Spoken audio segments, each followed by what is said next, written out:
Por que falar a respeito de geometria sagrada? Porque na geometria sagrada nós encontramos chaves importantíssimas para entender de uma maneira muito mais real e profunda o mundo ao nosso redor e o nosso mundo interior. Hermes Trismegisto dizia que assim como é em cima é embaixo e assim como é fora é dentro. E a geometria sagrada nos ajuda a compreender exatamente a grande unidade que rege toda a manifestação do universo, seja do maior corpo celeste ou dos maiores agregados de estrelas que a gente possa imaginar, até a menor das partículas, e da realidade aparentemente mais concreta e exterior fora de cada um de nós, com a realidade do nosso mundo interno, com a realidade do mundo da nossa consciência. A chave mais importante para a compreensão da geometria sagrada se encontra na própria vida, porque a vida é o registro das leis da geometria sagrada.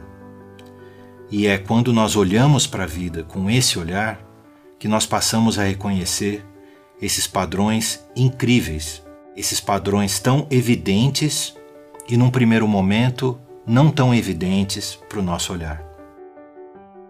E nós enxergamos os padrões da geometria sagrada, desde o corpo humano, nesse clássico desenho do homem vitruviano de Da Vinci, até no padrão da pele de uma serpente, nos desenhos que recobrem a pele de uma girafa, até as formas, as infinitas formas que existem no mundo vegetal, formas essas que quando olhamos com mais cuidado e mais proximidade, nelas reconhecemos esses padrões recorrentes da geometria sagrada. E se nós mergulhássemos ainda mais fundo nisso, mergulhando no coração da matéria, na estrutura dos átomos e das moléculas, sejam dos cristais, sejam dos agregados de carbono, nós encontraríamos também esses mesmos padrões. E se agora nós fizéssemos um zoom out, como se estivéssemos dentro de um telescópio desses que orbitam ao redor da Terra, e olhássemos para os confins do universo, para as galáxias, para as nuvens de poeira cósmica e para os corpos celestes mais distantes que hoje nos ajudam a compreender a origem do universo e a origem da vida, iríamos encontrar com um olhar maravilhado esses mesmos padrões recorrentes da geometria sagrada. A geometria sagrada também é uma chave muito importante para nós compreendermos o lado sutil da vida.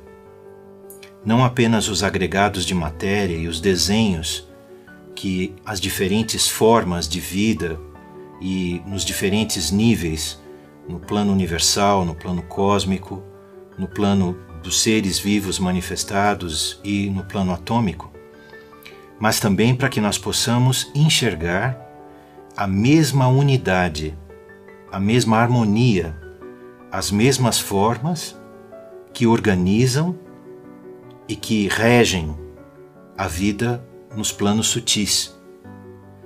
Por esse motivo, quando nós olhamos para o campo energético de um ser humano, com os seus chakras, com os seus corpos sutis, com a circulação de energia que existe dentro e fora, ao redor do ser humano, nós também podemos reconhecer os mesmos padrões do campo eletromagnético do nosso planeta, com o seu polo norte, o seu polo sul e as ondas de energia eletromagnética que penetram no nosso planeta e que circulam ao redor dele e que também regem toda a vida que se manifesta nele. Uma das principais ideias que existe na geometria sagrada é conhecida como a sequência de Fibonacci, ou a sequência áurea ou a áurea proporção. Essa sequência que, quando nós a desenhamos no crescimento de cada um dos seus termos numéricos, ela desenha diante de nós uma espiral infinita. Uma espiral que começa desde o 0 ao 1, do 1 ao 2, o 3, o 5, o 8, o 13, o 21. E quando nós plotamos essa espiral numa folha de papel e olhamos para o seu desenho, nós ficamos absolutamente surpresos, porque na verdade passamos a ter diante de nossos olhos um padrão absolutamente recorrente em todos os aspectos da natureza. Seja de um botão de rosa que desabrocha, a uma concha do mar, à tromba de um animal, ao formato de um vegetal, aos animais marinhos, aos torvelinhos de água que se formam no mar e mesmo nos ares, aos raios e relâmpagos que riscam os céus, a nossa estrutura atômica, a estrutura das hélices do nosso DNA e também as incontáveis espirais das galáxias que formam todo o universo. E de onde vem todo esse conhecimento?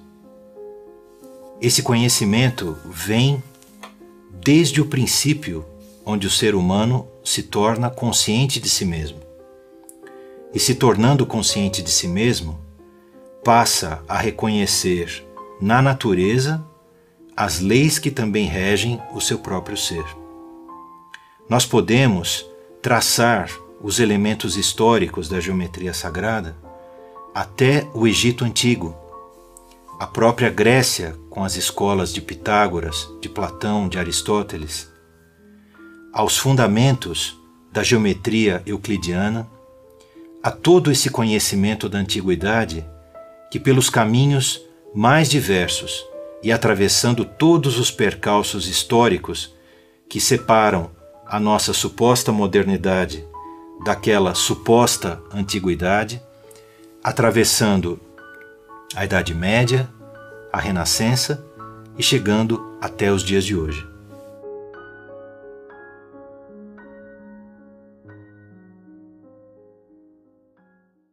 Bem, amigos, depois dessa breve introdução, nós gostaríamos de mergulhar agora a fundo nos arquétipos numéricos da geometria sagrada de Pitágoras.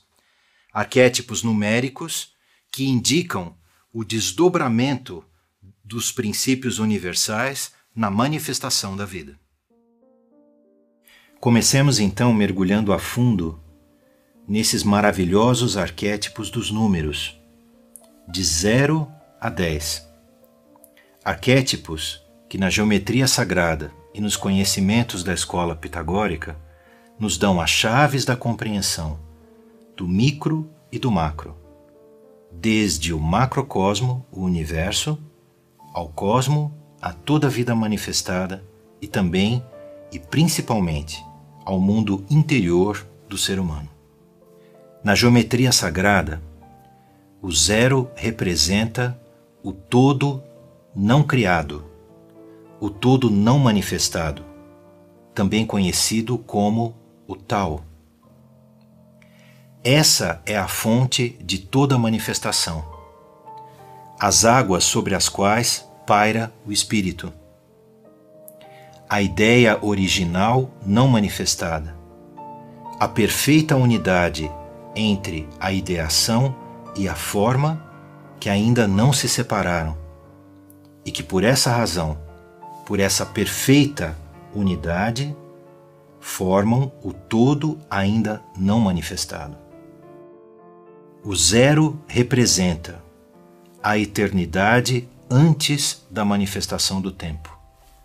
E por isso, uma das clássicas imagens, como a imagem do Ouroboros, que pode ser a imagem de uma serpente mordendo a própria cauda, ou a imagem de dois animais mitológicos, uma serpente e um dragão, um mordendo a cauda do outro, representam essa fusão tão perfeita, onde sequer o tempo e o espaço se manifestam.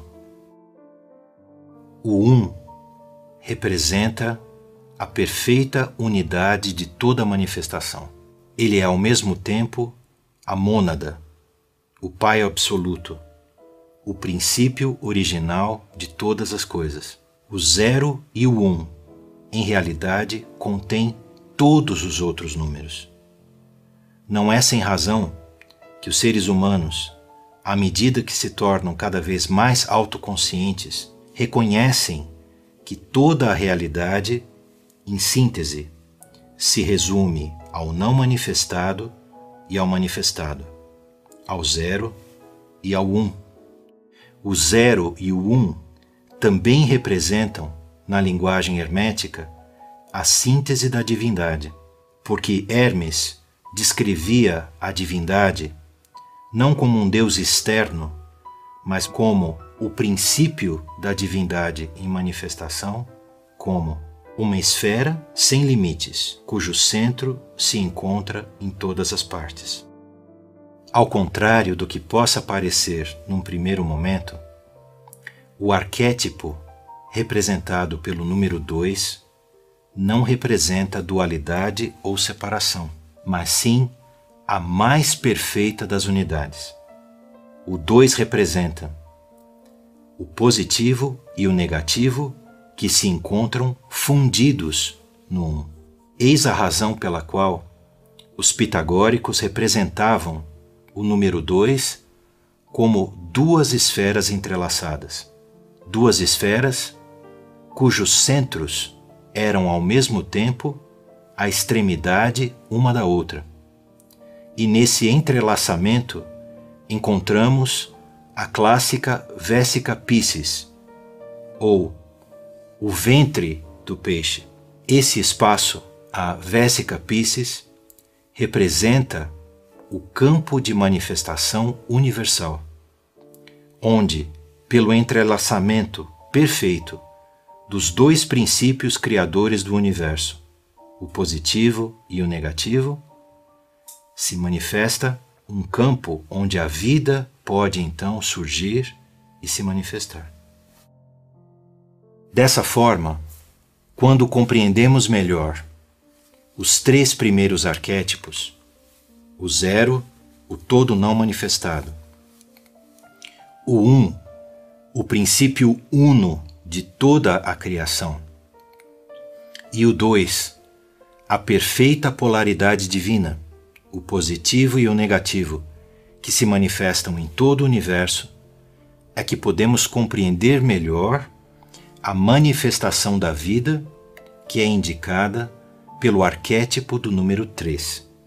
Não é sem razão que quando entrelaçamos 3 esferas, podemos enxergar não apenas a clássica tríade da antiguidade, o pai, a mãe e o filho, ou simbolicamente Osíris, Ísis e Horus, mas também, quando colorimos essas 3 esferas com as 3 cores primárias, delas resultam todas as cores do espectro. Essa chave da manifestação da vida é o que se encontra por detrás de todas as tríades, de todos os triângulos, de todos os 3 personagens ou dos personagens que possuem 3 aspectos em si mesmos, em todas as tradições místicas, ocultas e filosóficas do Oriente e do Ocidente.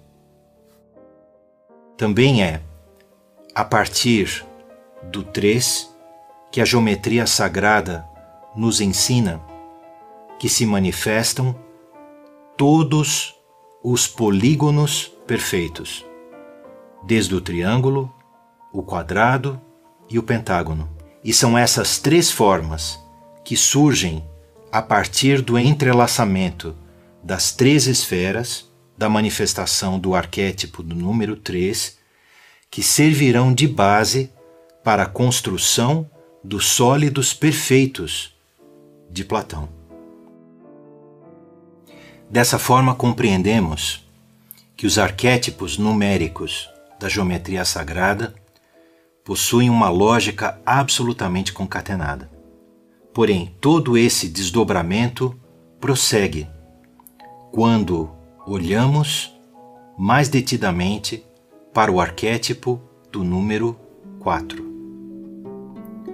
O número 4 representa, na geometria sagrada, a manifestação da vida na matéria, a construção orgânica da vida, através da interação dos 4 elementos. Os 4 elementos representam o fogo, a terra, o ar e a água, as 4 forças criadoras da natureza, a partir da qual todos os corpos de todos os seres vivos são formados. Os 4 elementos, na geometria sagrada, também podem ser compreendidos como as 4 forças criadoras do mundo humano interior: o fogo, o pensamento, o ar, o sentimento, a água, as correntes energéticas vitais que condicionam as nossas reações, e a terra, a vida material que se manifesta através de nossas ações: pensar, desejar, sentir e agir. Chegamos agora ao arquétipo do número 5. Esse arquétipo, para os pitagóricos, era algo extremamente importante. No arquétipo do número 5, eles viam o 5º elemento, manifestado através do pentagrama. O pentagrama foi, desde sempre, uma forma muito especial para os pitagóricos, pois as suas linhas seguem exatamente a áurea proporção. E nessa forma, os pitagóricos enxergavam também a manifestação de um 5º elemento. Eles diziam que a essência da transmutação da vida e, portanto, a essência da transmutação do mundo interior, da consciência humana, era baseada no extrair a 5ª essência, ou seja, o 5º elemento, a 5ª das essências dos 4 elementos da natureza, do fogo, da terra, do ar e da água, da experiência do pensar, do sentir, do querer e do agir. O ser humano poderia extrair a essência, a realidade mais profunda que se encontra por detrás de todas essas forças. E reconhecendo essa realidade, poderia então transformar a si mesmo, poderia transformar a própria consciência, pois a consciência humana é a 5ª essência, é o 5º elemento.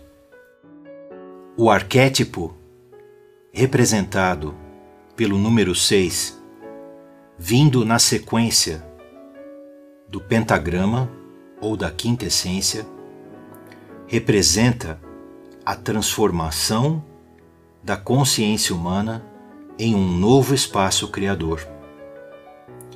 O número 6, na geometria sagrada e em várias correntes culturais, tanto do leste quanto do oeste, foi representado incontáveis vezes através do entrelaçamento de 2 triângulos equiláteros.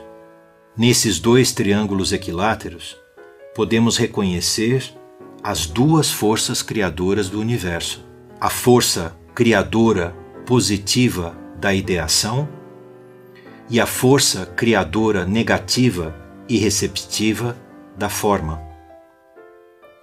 E o ser humano que extrai a quintessência dos 4 elementos, do pensar, do querer, do sentir e do agir, e assim transforma a sua consciência num catalisador dessa mudança, consegue reunir em si mesmo esses 2 triângulos criadores. Ele une o espírito à matéria, a ideação à forma, e se manifesta dentro desse espaço como uma força criadora absolutamente nova. Na sequência, surge uma 7ª força. Essa força se revela e se manifesta através do arquétipo do número 7. Essa é a razão pela qual nossa consciência, olhando e experimentando o mundo, reconhece as 7 forças criadoras, as 7 correntes criadoras da vida. Pensemos aqui nas 7 notas musicais, nas 7 cores do arco-íris, nos 7 chakras do corpo astral do ser humano e, ao mesmo tempo, nos 7 corpos celestes que formavam o sistema solar da antiguidade. Todos esses aspectos representam que o ser humano que trilha todo esse caminho, indicado por esses arquétipos numéricos da geometria sagrada de Pitágoras, chega ao ponto culminante da renovação de todo o seu ser, indicado pelo arquétipo do número 7.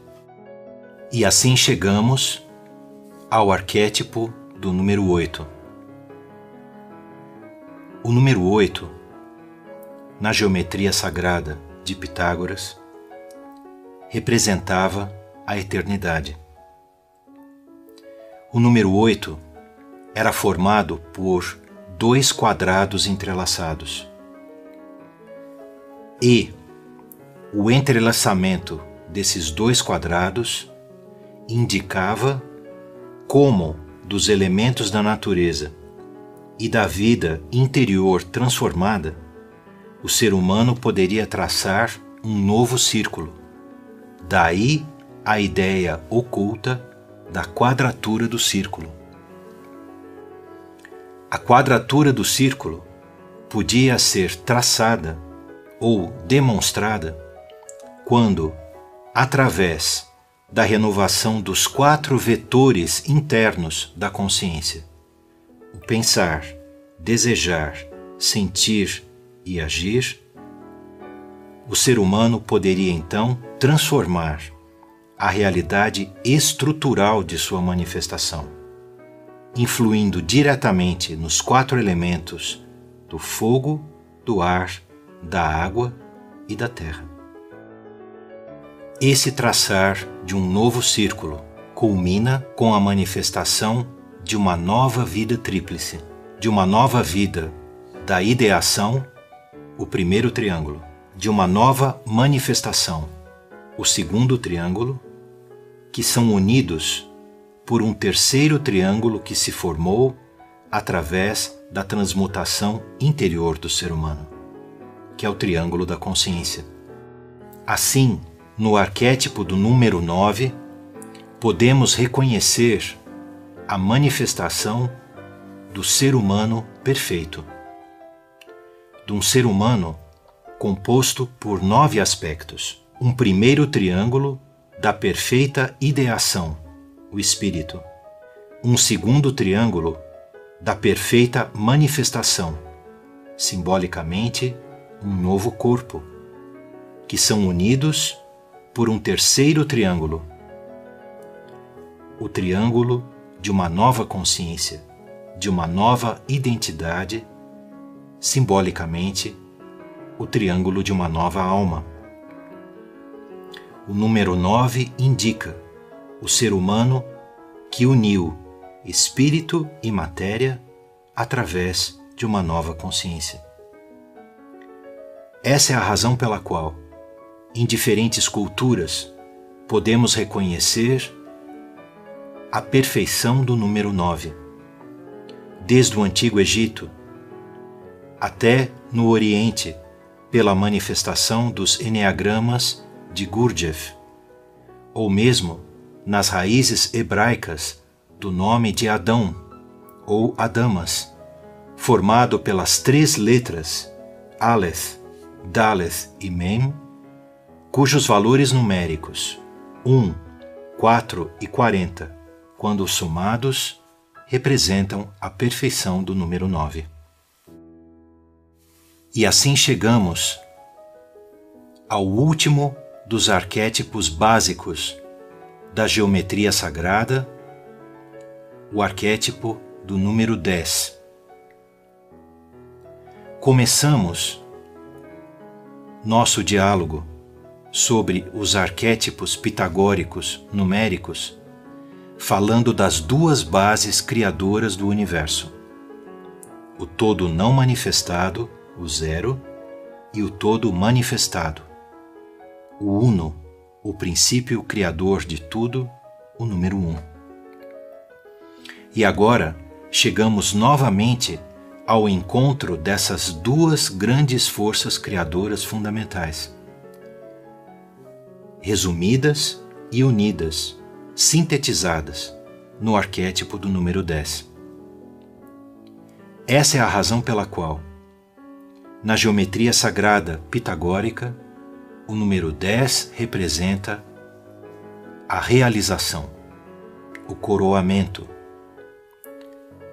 o atingimento de toda a perfeição do plano universal. Associado diretamente ao arquétipo do número 10, encontra-se um outro princípio ou uma outra ideia da geometria sagrada de Pitágoras, conhecida como a tetractis. A tetractis indica o entrelaçamento de todos os arquétipos numéricos, através de 10 pontos que formam um triângulo equilátero perfeito. Na tetractis, partindo do 0 não manifestado, podemos compreender como surge o 1, o princípio de toda manifestação. Como do 1 surgem as 2 forças criadoras do universo, o positivo e o negativo, a partir das quais manifesta-se a vida, mediante o 3, e a ideia criadora da vida, através do 3, pode então tomar forma nos 4 elementos. A partir desses 4 níveis básicos da criação, o 1, o 2, o 3 e o 4, podemos extrair todos os outros números, desde o 5, o 6, o 7, o 8, o 9 e o próprio 10.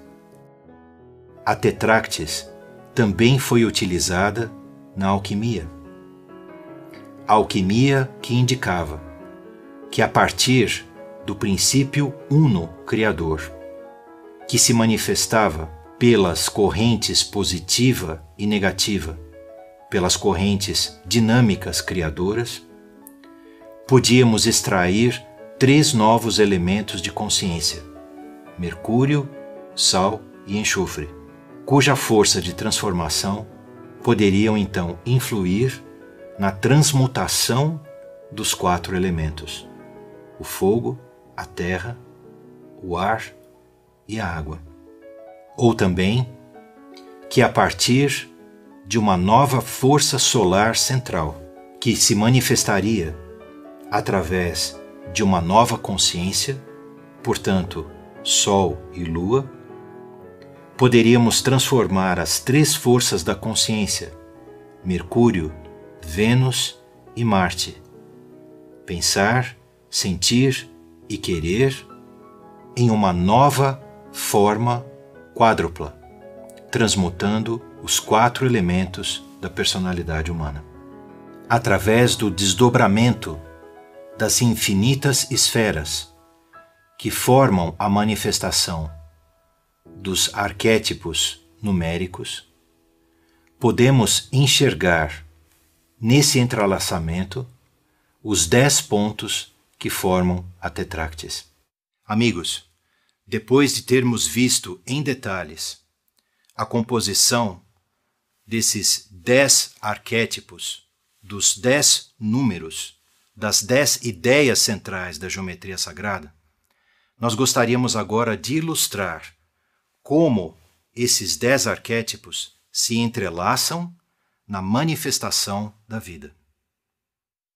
As 6 esferas entrelaçadas, em cujo coração surge uma 7ª, também eram chamadas de a semente da vida ou a semente da árvore da vida. É por esse motivo que, através do entrelaçamento dessas 6 esferas, podemos derivar os 5 sólidos perfeitos platônicos, o tetraedro, o octaedro, o icosaedro, o cubo e o dodecaedro, que representam os 4 elementos da natureza e também a sua quinta essência. E quando essa semente da vida floresce, desabrocha e germina, ou seja, quando desdobramos um segundo nível de esferas entrelaçadas ao seu redor, podemos reconhecer a forma que na antiguidade era conhecida como o fruto da árvore da vida, que surgiu da semente da árvore da vida.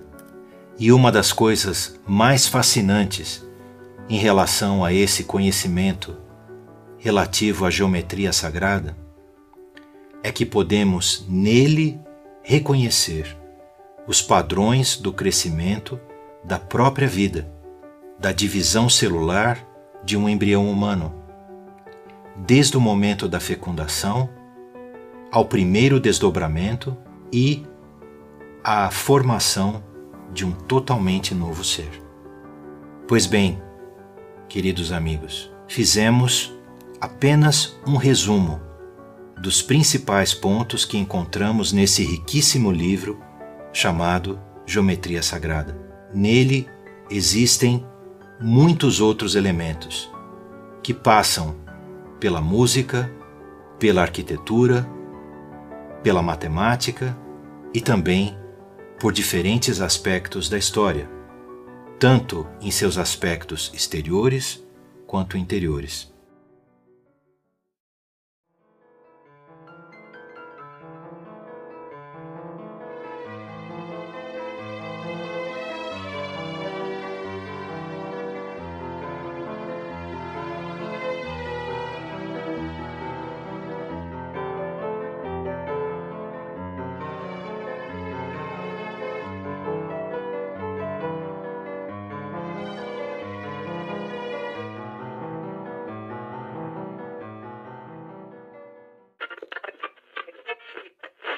Então, senhores, após todo esse assunto de geometria, quero falar um pouco sobre a vida com vocês, mas de ponto científico, e que eu espero que só preste atenção no que eu vou falar e veja até o final, beleza? Vocês viram que na geometria sagrada, na beleza divina, toda a geometria tá desde a coisa maior do universo à coisa mais pequena do universo.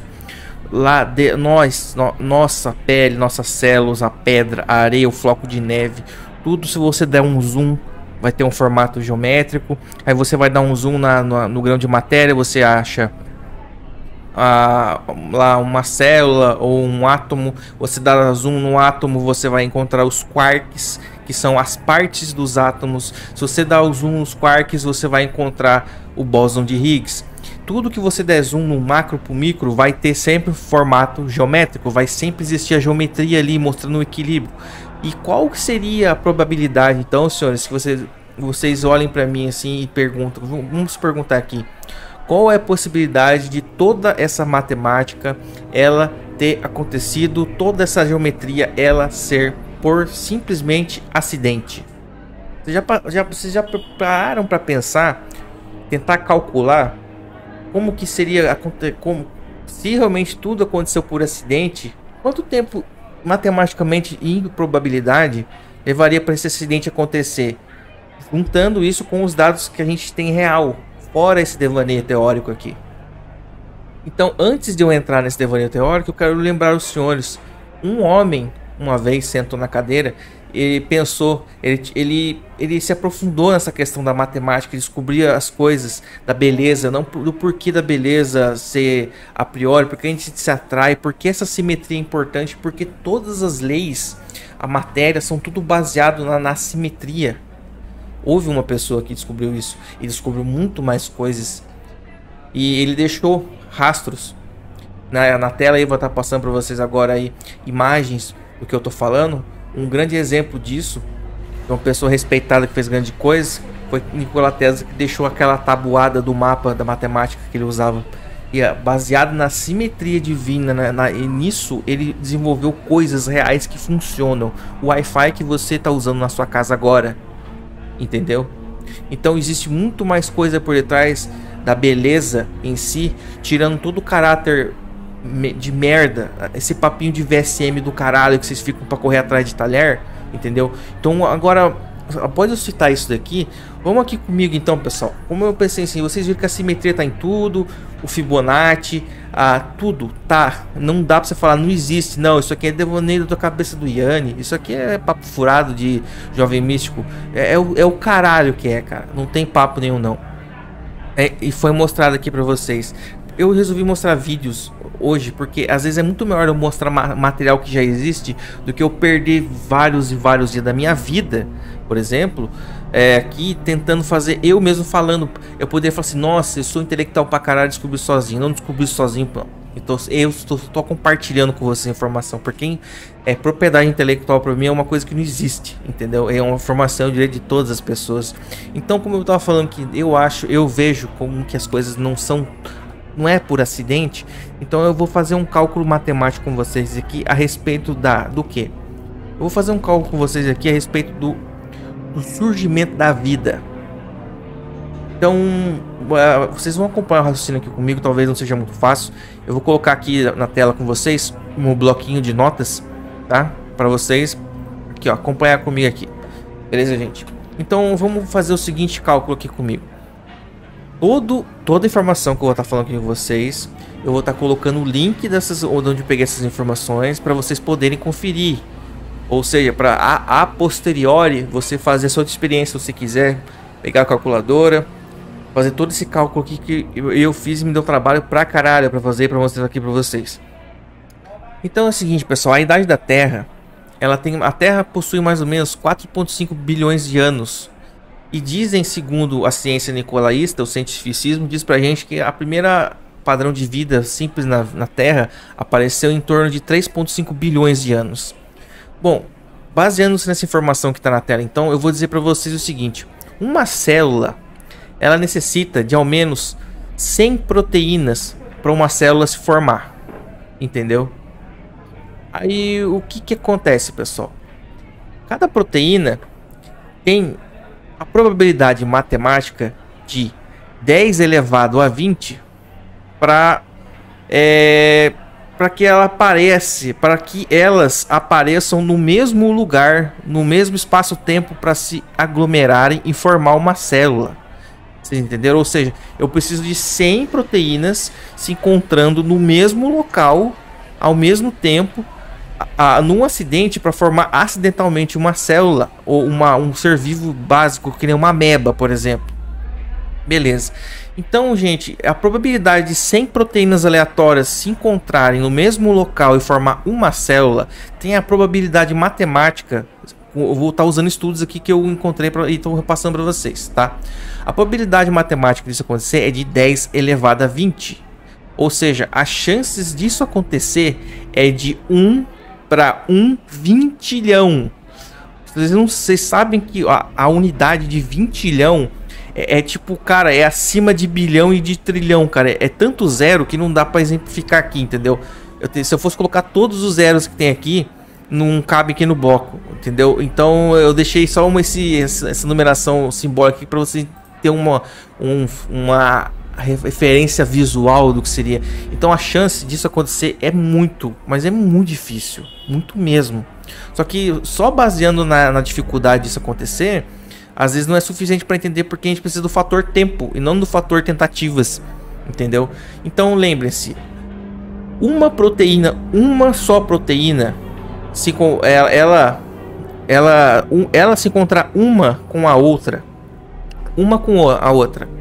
ela tem a probabilidade de 1 elevado a 20, que daria 1 para 1 vintilhão.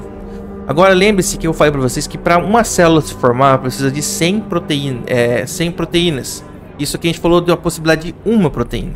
Então o que acontece? A gente tem que elevar essa conta, porque a gente não está falando de uma proteína, a gente está falando de 100, entendeu? Então é o seguinte, agora se uma célula necessita de 100 proteínas combinadas que aparecem no mesmo local, essa proporção matemática ela vai subir de 10 elevado a 2000, entendeu? Ou seja, agora se uma célula necessita de 100 proteínas combinadas que aparecem no mesmo local, essa proporção matemática vai subir de 10 sobre a potência de 2000, que eleva a probabilidade numérica disso acontecer. Ó, só vai vendo a quantidade de zero que tem aqui, ó. Eu coloquei para vocês terem um exemplo. O número ele se torna virtualmente impossível. O número de possibilidade da formação de uma célula, no caso de 100 proteínas, é de 1 para 1 duzentilhão. Ou seja, é mais fácil, parceiro, se acertar na Mega Sena dos mais de 2.000 vezes do que acontecer isso aqui, entendeu? Então, beleza. Então essa é a probabilidade de 100 proteínas se encontrarem no mesmo lugar e formar uma célula. Beleza? Então vamos continuar aqui o raciocínio, certo, gente? Então agora aqui a gente vai falar um pouco da proteína. Vocês sabem do que as proteínas são feitas? Se você dá um zoom com o microscópio na proteína, você vai encontrar a unidade menor da matéria, que é o átomo. E a gente sabe que a formação da proteína, a base de tudo é o carbono. Então eu vou falar aqui do átomo de carbono com vocês. O átomo de carbono, ele ajuda a formar os aminoácidos, sendo que os aminoácidos formam uma proteína. Então, basicamente um aminoácido, entendeu? É formado por 3 átomos, entendeu? 3 átomos viram um aminoácido que faz parte da proteína. Ok, vamos seguir o raciocínio aqui então. Se o átomo de carbono ajuda a formar os aminoácidos, então o carbono ele tem um tempo de vida útil. Então aqui a gente vai colocar a unidade de tempo para fazer um cálculo aqui. Então, em torno de mais ou menos 5.730 anos, o átomo de carbono perde metade da massa. Entendeu? Ou seja, para estar formando um aminoácido perfeito, para formar uma proteína perfeita, o átomo de carbono ele tem um certo tempo de vida útil para estar perfeitamente formado para se tornar um aminoácido que vai se tornar a proteína perfeita. Ou seja, a proteína ela tem um tempo de vida útil por causa do carbono. Beleza, gente. Então, sabendo disso, que ele perde metade da massa em torno de 5.730 anos, eu vou até escrever aqui, ó, 5.730 anos. O carbono perde metade da massa. Beleza? Vou deixar em azulzinho aqui para vocês não perder a referência, né? Então, se a cada 5.730 anos o átomo perde metade da massa, então pela matemática, que já foi feito esse cálculo, em torno de 60 mil anos, a molécula do carbono se torna tão inútil, pequena, que perde a capacidade química científica de você saber a durabilidade e a eficácia do carbono para qualquer coisa, até para ele ser datado. Ele simplesmente vai desaparecer. Então, sabendo que uma proteína para a vida de um mamífero, por exemplo, precisa de 20 aminoácidos, eu estou com exemplo para você o seguinte: para uma proteína, se for para ser proteínas boas, para se tornarem uma célula de um ser vivo do tipo mamífero, essa célula precisa de proteína que precisem, cada proteína dessa vida precisa de 20 aminoácidos. Eu tô falando já de uma vida de um mamífero complexo. Tô falando, mamíferos seriam o que então? Seres humanos? Símios. Então, a cada proteína de uma célula símia precisa de 20 aminoácidos. Então, essa conta aqui proporcional está aumentando. E está aumentando muito. Entendeu? Cada aminoácido tem 3 átomos para se formar. Então, aumenta aí a elevação do tempo da combinação que eu falei, do fator de grandiosidade numérica. A números que vai se tornar números virtuais absurdos. Se formar uma proteína nesse raciocínio preciso de 20 aminoácidos essenciais, e na célula necessita 100 proteínas específicas, como foi citado lá no começo. Eu preciso de 100 proteínas para formar uma célula, e cada proteína precisa de 20 aminoácidos no caso dos mamíferos. Vamos arredondar toda essa conta no número de anos que poderia levar para que uma única célula aparecesse ao total. Então, sabendo que um átomo de carbono em estado perfeito perde metade da massa em 5.730 anos, então vamos usar esse cálculo para saber qual é a probabilidade de se formar uma proteína. Então, pessoal, é o seguinte: nosso planeta, o planeta Terra, vamos usar a extensão do planeta Terra como parâmetro. Nosso planeta possui 510 milhões de quilômetros quadrados. Um átomo, ele tem o tamanho de 0,5 nanômetros. O nanômetro é uma medida muito pequena, que não dá para ser vista a olho nu. Então teremos que converter o tamanho da Terra para nanômetros. Então o tamanho da Terra em nanômetros seria em torno de 510 quadrilhões de nanômetros. É muita coisa, né? Então em nanômetros, então tirando todas as variáveis externas do ambiente que aumentariam ainda mais todo o problema, a gente vai fazer uma simulação aqui, uma masturbação mental. Imagina que o átomo de carbono, ele nessa simulação vai poder circular sem interferência nenhuma ambiental, sem radiação e etc. pela essa área de extensão da Terra. Vamos considerar então o espaço da Terra como se ele fosse no vácuo quântico, sem nenhuma interferência, e deixar apenas uma variável, que é a gravidade, porque o átomo só consegue se mover se houver gravidade, entendeu? Pois sem gravidade o átomo perde a capacidade de locomoção. Então também em testes que eu deixarei o link aqui, mostra que em média o átomo ele transita em torno de a 35 km por hora. É a velocidade que o átomo consegue transitar num estado de vácuo quântico com gravidade. Então, somente ele se movendo pela essa força de gravidade da Terra, o átomo de carbono poderia percorrer todo o espaço da Terra. Então, para a possibilidade de formar um aminoácido, entendeu?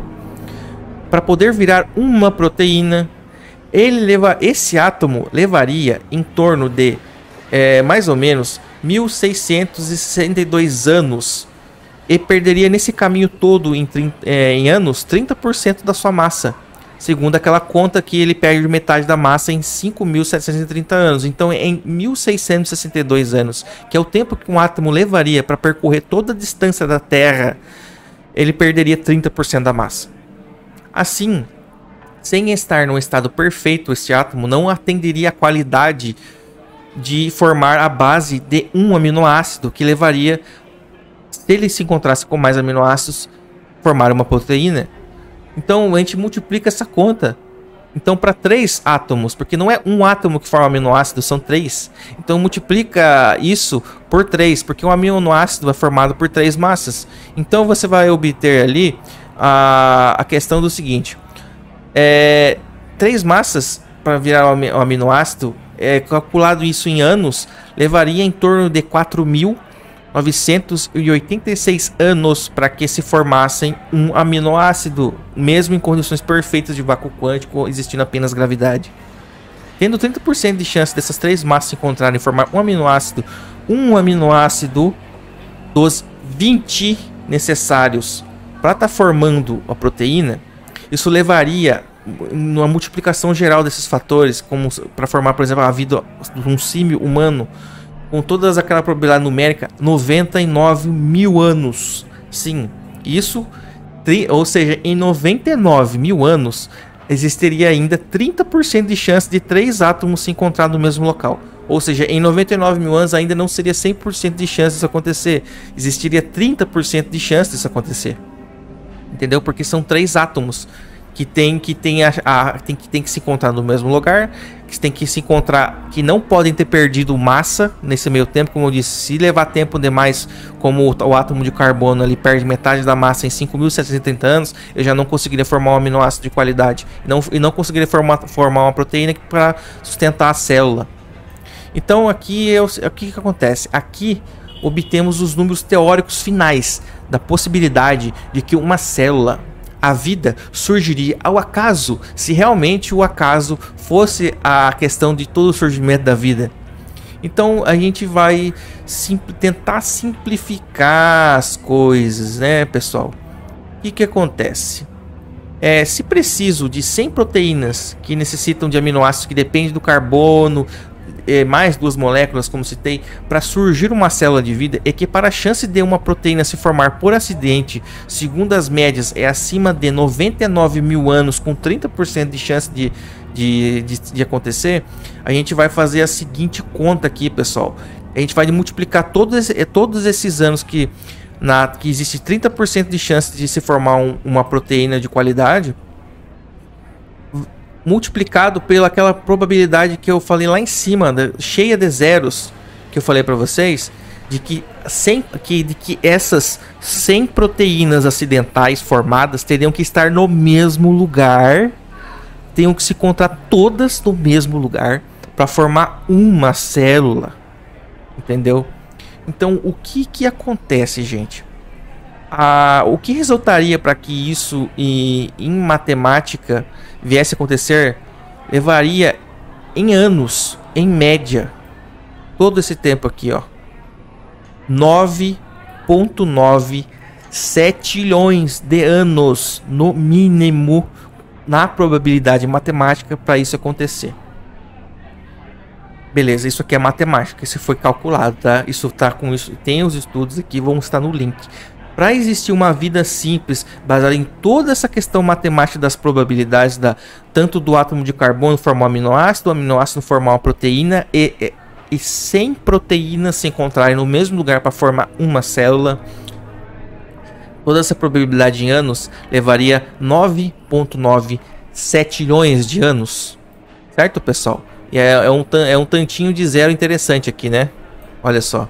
Então, gente, mas peraí, vocês não acham que tem uma coisa que não tá batendo em toda essa conta aqui?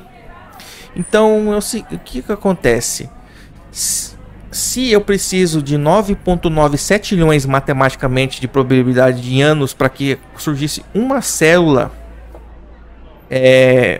formar vida, o cientificismo nicolaísta diz pra gente que a Terra tem 4,5 bilhões de anos e a primeira vida surgiu há 3,5 bilhões de anos. Mas espera aí, se matematicamente eu preciso de 9 setilhões de anos para formar vida, ou seja, quer dizer que, cara, deve tá contra a probabilidade matemática disso ter acontecido. Entendeu? Isso porque eu disse pra vocês, existe 30% de chance ainda, mesmo nesse meio tempo aqui, disso acontecer. Porque o carbono, ele perde a massa, metade da massa, em apenas 5.730 anos. Então, agora, pensem vocês pela cabecinha de vocês. Isso aqui não parece muito com uma continha que eles inventaram aí, de 6 melões aí, que não bate também? Gente. Então, o pessoal antigamente eles não prestavam muita atenção nos dados que eles faziam. Então, para consertar esses tipos de dados aqui, dos 6 melões lá, vai ter que ser feito muito mais análise mental. Eu garanto para você que se você questionar isso aqui para alguém, os caras vão falar que você é louco, etc, etc, entendeu? Então, pessoal, para continuar aqui o que eu tenho para falar para vocês. A Terra, segundo a ciência nicolaísta, possui em média então de 4,5 bilhões de anos. Eles dizem que a cagada perfeita aleatória aqui do surgimento da vida aconteceu há 3,5 bilhões de anos atrás. Sabendo de todas as probabilidades na matemática que eu citei acima, agora você aí raciocina por si, como eu disse, pode pegar os links, que eu sei que para fazer cálculos aqui vocês vão querer e tudo mais. Quando eu citei no começo do vídeo a aparência divina como atrativo, citei a geometria em tudo. que chega a ser divino por ser inacreditável, como vocês viram nos vídeos que eu mostrei para vocês, principalmente no rapaz falando, mostrando lá o tetaedro, etc, tal, o pentagrama e tudo mais. Dizer que tudo pode ter sido um acidente é fácil. Agora coloca tudo no papel, faz os cálculos que ninguém gostaria de fazer, que ninguém realmente vai fazer devido a essa porra dessa alienação que fazem com o pessoal que não consegue ver a porra de 5 minutinhos de vídeo e ler 3 linhas de texto. Os caras não vão fazer isso aqui para saber. Qualquer um pode fazer, você pode. A beleza a priori que nós sentimos ao observar uma obra, contemplar uma beleza natural, a beleza dos corpos femininos, da arquitetura, etc. Tudo tem por detrás as mesmas coisas, a mesma informação inconsciente da matemática. Mesmo que você não conheça a matemática, minha teoria é que, a priori, nós admiramos a simetria, porque ela está aprovada em tudo de forma observável, na sua cara. Isso está impresso na consciência de um bebê que se assusta com um som estranho. Como eu mostrei a questão dos vídeos do som, tem formas, e uns agradam, outros desagradam. O bebê não tem conhecimento a posteriori de música. Então, mas admira sem conhecimento a posteriori a beleza da música que o acalma. Por exemplo, uma música calma, nos acalma, nos faz sentir coisas, porque a simetria em tudo nos agrada. No visual, na energia do som, são as formas mais claras para nós. Nós sentimos plenos na beleza, na harmonia, e que nela intrínseco está a matemática, a geometria. Isso nos atrai porque é onde está o que mantém tudo em equilíbrio. Da mesma forma, nas leis físicas, pode-se deduzir a posteriori a tudo que mencionei aqui hoje. Nosso equilíbrio mental, psicológico, etc. está ligado a tudo isso, pois você, acreditando ou não na realidade quântica e no que apresentei aqui hoje, gostando ou não, ela estará lá, estará aqui. E a probabilidade de todas as coisas terem vindo de um acidente é matematicamente impossível, virtualmente impossível. Ah, mas Yanni, e tem tudo isso a ver no final das contas com beleza feminina? Lhes digo, nós mesmos desde pequenos somos atraídos pelo belo, que já que a matemática mostra que é improvável que foi acidente todas as formações no micro e que o micro forma o macro, alguma intervenção criou o que existe. Talvez essa seria a única explicação. Esse é o raciocínio, eu vou deixar para vocês. Eu não vou empurrar coisas de vocês. Como eu disse, eu não sou doutrinador, eu sou questionador. Então questionem-se você sobre os seus tabus e conceitos, mas sejam sinceros com vocês mesmos em toda a beleza que admiramos, porque todos nós somos belos, porque somos a consequência da perfeição da simetria em tudo, na ciência e na biologia. Todos sem exceção, todos somos belos. Todas as nossas células e átomos do nosso corpo são simétricas, nós somos simétricos, apesar de muitos a aparência física externa ser diferente por causa do quimerismo e da telegonia, que já foi citado em outros vídeos o que seria. Tudo que perturba a natureza simétrica, a assimetria, causa perturbações. Isso pode ser sentido principalmente além de você saber que se você causar assimetria química nos elementos, você vai causar uma explosão, vai causar problemas. Ou também, que nem eu falei a respeito de ouvir um violão desafinado e você sentir desconforto mesmo sem saber de nada de música, porque é um conhecimento inconsciente a priori. Porque você sente a simetria, ela é repugnante, ela te arrepia, assim como a assimetria lhe causa contemplação. Entende, pessoal? Sabendo que a natureza a priori da consciência leva à contemplação do belo, quem soube disso, quem descobriu isso primeiro, usou e usa isso contra nós, contra você, para distrair, ou seja, o feminino que criou então, nas suas artimanhas, todo o sistema que hoje aí está, o sistema nicolaísta cultural. A teoria da aparência social, que o Tranks, o Coruja, e às vezes eu, ou outros citam, é nada mais que a observação antropológica na sociologia humana. E então aqui abordei o ponto de vista mais profundo, científico, física quântica até a respeito, e talvez não posso considerar metafísico, porque é tudo palpável e empiricamente visível, mas como eu te falei, isso aqui é também a priori. Isso que teorizo, eu, Yanni Kirigaya, estou criando a teoria aqui agora, não deve ser a verdade absoluta e nem explicar tudo para vocês, mas fazer vocês analisar realmente como as coisas são e funcionam. Parem de olhar beleza física pela futileza, atração sexual, a atração ao belo. Na realidade, após você retirar o ego do jogo, só existe informação. A informação universal, sem barreiras de linguagem de tempo, a linguagem geométrica da matemática, onde nela você pode encontrar as respostas de tudo e a libertação de tudo, porque tudo é observável. Você consegue observar que o que está num átomo, a sua forma geométrica do átomo, está na célula, tudo se divide geometricamente, simetricamente. Nós somos simétricos, a realidade, as leis da física são simétricas. Então, um nada está em tudo, ou seja, nós fazemos parte disso aqui. Nós somos o todo da questão também, entendeu? Então, principalmente, a sua vida não é apenas isso que você enxerga, nem o tempo, nem os objetivos de vida, nem o que somos e onde vamos, muito menos todos esses objetivos de merda que esse sistema joga em você e diz a você que só nas regras que eles te mostram através da atração sexual, feminino, a luxúria, a ter isso, ter aquilo, você encontrará a plenitude. Sendo que a questão da plenitude é assim como a beleza divina da geometria, que mostra no fim de tudo que só deve existir progresso e evolução, o infinito progressivo. O progresso, o aceleracionismo, ele é naturalmente comprovado na geometria divina. Progresso e tudo que vai contra o progresso causa desequilíbrio e assimetria.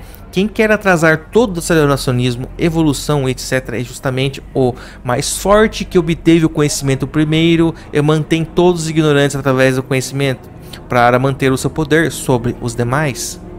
Um homem, há mais de 100 anos atrás, também sentou numa cadeira, como eu disse, tirou toda a validação externa dele, observou a vida, os humanos, a matemática, a geometria, e a maior comprovação da libertação humana foi a censura desse homem. Hoje, antes de produzir o vídeo, eu chorei de novo, depois de ler a respeito dele mais um pouco, pois sempre que eu me coloco no lugar do Nikola Tesla, eu sinto uma revolta pelo que ocorreu com ele. Mas esse grande homem me deixou todas as mensagens necessárias sobre a evolução e beleza da vida. Quando ele disse que tudo é baseado em onda e energia e que tudo se baseava nos números 3, 6 e 9, e a prova de tudo a posteriori do que ele descobriu e como todo o conhecimento que ele obteve, é basicamente essas informações que eu dei para vocês hoje. A geometria sagrada, a beleza divina, a matemática. O Tesla inventou invenções tecnológicas muito importantes para nós baseado nisso. Como é que você vai falar para mim então que isso aqui é mentira, não existe, isso aqui é boiolice, isso aqui é frescura, os caralho? Então ele se baseou nisso para criar coisas que algumas nós usamos hoje e muitas foram retiradas dele, entendeu?